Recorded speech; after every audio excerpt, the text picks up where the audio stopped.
दोस्तों, आपने आज तक न जाने कितने और कैसे बाबाओं की कहानी सुनी और देखी होगी, लेकिन आज हम जिस बाबा की बात करने जा रहे हैं उसने जो कारनामा करके दिखाया है उसकी कोई दूसरी मिसाल आपको मिल ही नहीं सकती। उस बाबा को देश के पुलिस ने क्या खदेड़ा, बाबा ने सीधा एक नया देश ही बसा लिया।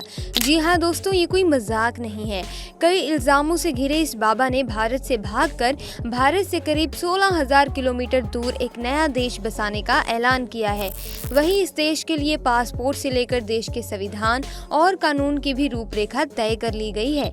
जहां पुलिस उसे हिंदुस्तान में ढूंढ रही है, वहीं वो किसी दूसरी जगह अपना मुल्क बनाए बैठा है, जहां का यही स्वामी है, यही राष्ट्रपिता है और यही भगवान है। दोस्तों, हम बात कर रहे हैं एराजा शेखरन उर्फ स्वामी नित्यानंद जी महाराज की। इसने हिंदुस्तान में पुलिस और गिरफ्तारी के खौफ से अलग अपने लिए एक नई दुनिया बनाई है। उस दुनिया का नाम है कैलासा। दोस्तों, ये कोई आश्रम या फिर अड्डा नहीं है, बल्कि अपने आप में पूरा का पूरा एक राष्ट्र है। दुनिया का इकलौता हिंदू राष्ट्र जिसका अपना पासपोर्ट है, अपना संविधान है, अपना प्रधानमंत्री, अपना कैबिनेट और अपनी सेना है। तो दोस्तों, आइए जानते हैं आज की वीडियो में इस अय्याश और ठरकी बाबा की नई दुनिया के बारे में, जहां ये अपनी रंगरेलियों में लीन रहता है। दोस्तों, हिंदुस्तान से फरार अपराधी और इस राष्ट्र के स्वामी का दावा है कि दुनिया का कोई भी हिंदू यहाँ की नागरिकता पा सकता है।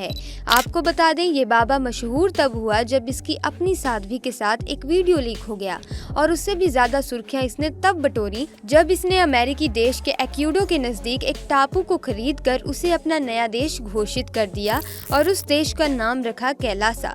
दोस्तों, हम यहाँ एक चीज आपको साफ कर दें कि दुनिया के नक्शे पर आप ये जो कैलासा देख रहे हैं वो महज एक तस्वीर है। इसका वास्तविकता से कोई लेना देना नहीं है, क्योंकि दोस्तों, जिस कैलासा राष्ट्र की ये बात रेप का आरोपी नित्यानंद कर रहा है वे कहाँ है, ये अभी तक साफ नहीं हो पाया है। दुनिया के इकलौते हिंदू राष्ट्र कैलासा की लोकेशन भले ही साफ ना हो, लेकिन उसके अलावा तमाम चीजों का खुलासा नित्यानंद ने खुद ही कर दिया है। जैसे वहाँ का राष्ट्रीय पशु भगवान शिव के बैल नंदी को बनाया गया है। यही नहीं, कैलासा का अपना पासपोर्ट है, अपना तिकोना झंडा है जिस पर नित्यानंद की तस्वीर के साथ नंदी बैल बना हुआ है। झंडे पर नित्यानंद को भगवान शंकर के अंदाज में दिखाया गया है और नंदी उसकी उपासना कर रहा है। नित्यानंद के मुताबिक ये धरती का सबसे महान हिंदू राष्ट्र है और ये दुनिया के उन तमाम हिंदुओं का स्वागत करता है जो यहाँ आना चाहते हैं, फिर चाहे वो किसी भी नस्ल, लिंग, संप्रदाय या फिर जाति से हो, उन्हें यहाँ सुरक्षा मुहैया करवाई जाएगी। जिस नित्यानंद पर साध्वी का यौन शोषण करने का और मासूमों को बंधक बनाकर प्रताड़ित करने का आरोप है, वहाँ हिंदुओं को एक ऐसा देश देने का ये दावा कर रहा है जहां शांति होगी और बिना किसी तरह के हिंसा या दखलंदाजी के हिंदुओं को अपनी संस्कृति और कला का पालन करने का मौका मिलेगा। अब दोस्तों, सवाल तो ये है कि आखिर हिंदुस्तान के इस भगौड़े आरोपी ने अपना अलग देश क्यों बना लिया? छुप तो वो कहीं भी सकता था, फिर देश बनाने का क्या तुक है? इसके पीछे इस बाबा का मकसद क्या है, ये जानना भी जरूरी है। लेकिन फिलहाल जो जानकारी आ रही है उसके मुताबिक नित्यानंद का दावा है कि उसने सिर्फ सनातन धर्म की रक्षा के लिए ही नहीं, बल्कि दुनिया भर में प्रताड़ित हो रहे हिंदुओं को शरण देने के लिए कैलासा राष्ट्र बनाया है। यहाँ हिंदुओं की अपनी सरकार होगी, अपना कैबिनेट होगा और उनके विभाग भी बांट दिए जाएंगे, जैसे department of enlightened civilization, department of human services और डिपार्टमेंट ऑफ कॉमर्स। वहीं दोस्तों, आपको बता दें कि हिंदुस्तान से नित्यानंद के हिंदू राष्ट्र की दूरी करीब 16,000 किलोमीटर से भी ज्यादा है, लेकिन अमेरिकी देश एक्यूडो के नजदीक कैलासा राष्ट्र की मुख्य भाषाएं अंग्रेजी, संस्कृत और तमिल है। कैलासा की अर्थव्यवस्था कैसे चलेगी, इसका भी मॉडल तैयार किया गया है। कैलासा का एक मकसद मंदिर आधारित जीवन शैली को फिर से व्यवहार में लाना है, यानी ऐसा जीवन जो मंदिर और इसकी गतिविधियों के इर्द गिर्द घूमता हो। यहाँ हर किसी के लिए मुफ्त शिक्षा, मुफ्त स्वास्थ्य सेवाएं और यहाँ तक कि सबके लिए मुफ्त खाने की व्यवस्था भी होगी। दोस्तों, क्या आप जानते हैं कि जो यौन शोषण और किडनैपिंग जैसे संगीन क्राइम के लिए हिंदुस्तान में वांटेड भगौड़ा है, उसने आखिर क्यों अपना अलग राष्ट्र बना लिया है? असल में क्या वजह थी जो वो ऐसे राष्ट्र के निर्माण में लग गया? दोस्तों, नित्यानंद ने ऐसा इसीलिए किया किया क्योंकि उसे कभी कभी लगता है कि वो भगवान है, जिसके चलते उसने लैटिन अमेरिकन देश एक्वाडोर के नज़दीक एक टापू खरीदकर उसे अपना नया देश बना लिया। हालांकि ये पहली बार नहीं है जब किसी ने टापू को खरीदा हो, लेकिन अब अगर नित्यानंद की ये कोशिश कामयाब हो गई तो फिर देश से भागने वाले भगौड़ों को एक नया ठिकाना मिल जाएगा। दोस्तों, अगर भारत की पुलिस और एजेंसीज उसके पीछे ना पड़ती तो भगवान बनने के लिए नित्यानंद को हिंदुस्तान से इतना दूर जाने की जरूरत नहीं थी। मगर लोगों की आस्था से खिलवाड़ कर पाखंड का इतना बड़ा साम्राज्य इस शख्स ने खड़ा कर दिया है कि अब इसका हिस्सा होना जरूरी हो गया था। लेकिन इससे पहले कि देश के दूसरे तमाम बाबों की तरह इसे भी सलाखों के पीछे भेजा जाता, ये नेपाल के रास्ते कैलासा निकल गया।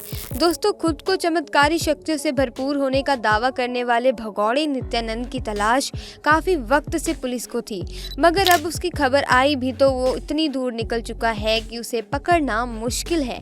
यौन शोषण से लेकर अपहरण तक कई मामलों में कैलासा का ये भगवान वांटेड है। साध्वी की आस्था से खेलने के मामले में तो ये जेल की हवा भी खा चुका है और मशहूर तो ये तभी हो गया था जब इसके एमएमएस दुनिया के सामने आए थे। मगर ना जाने क्या बात है इस चेहरे में कि इसकी हकीकत जानने के बाद भी लोग उसके झांसे में आने लगे और फिर से इसने लोगों की आस्था से खेलना शुरू कर दिया। लेकिन दोबारा सुर्खियों में ये तब आया जब अहमदाबाद आश्रम में उसके ही एक भक्त ने उस पर अपने 4 बच्चों को बंधक बनाने का आरोप लगाया। लेकिन जब तक पुलिस इस तक पहुंचती तब तक ये रफू चक्कर हो गया था। यही नहीं, बलात्कार के मामले में कर्नाटक पुलिस भी उसको तलाश रही है। दोस्तों, सबको लगा कि नित्यानंद का खेल अब खत्म हो जाएगा और अब उसका जेल जाना तय है, लेकिन अचानक से वो गायब हो गया। वो अपराधी जिसे जेल में होना चाहिए था, वे 7 समुंदर पार भगवान बनकर बैठा है और वहीं से धर्म के नाम पर लोगों की आस्था से खेलने की इंटरनेशनल कोशिश कर रहा है।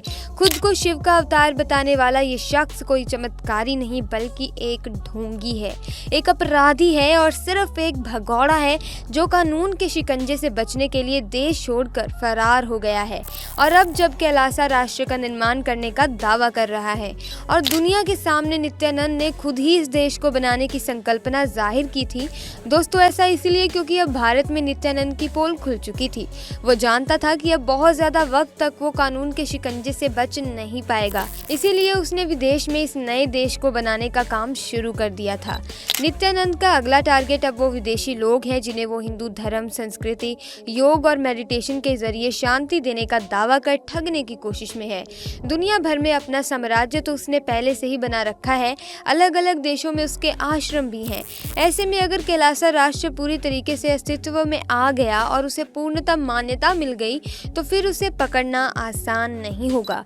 लेकिन अभी भी सिर्फ उम्मीद ही की जा सकती है कि वो अपने इरादों में सफल ना हो और वो कानून की गिरफ्त में आ सके, ताकि आगे से कोई भी इंसान ऐसा भगवा चोले की आड़ में लोगों की आस्था से खेलने से पहले 10 बार सोचे।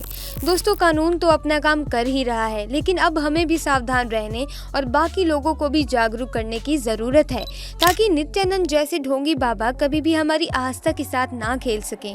तो दोस्तों, ये है माइंडेड बाबा की सच्ची दास्तां। आपको कैसी लगी आप नीचे कमेंट सेक्शन में जरूर बताएं, जिससे हमारे समाज के लोग इन बाबाओं के झांसे में ना आए। दोस्तों, अगर वीडियो अच्छी लगी, वीडियो को लाइक और ऐसी ही वीडियोस के अपडेट पाने के लिए हमारे चैनल को सब्सक्राइब कीजिए। आपका बहुत बहुत धन्यवाद।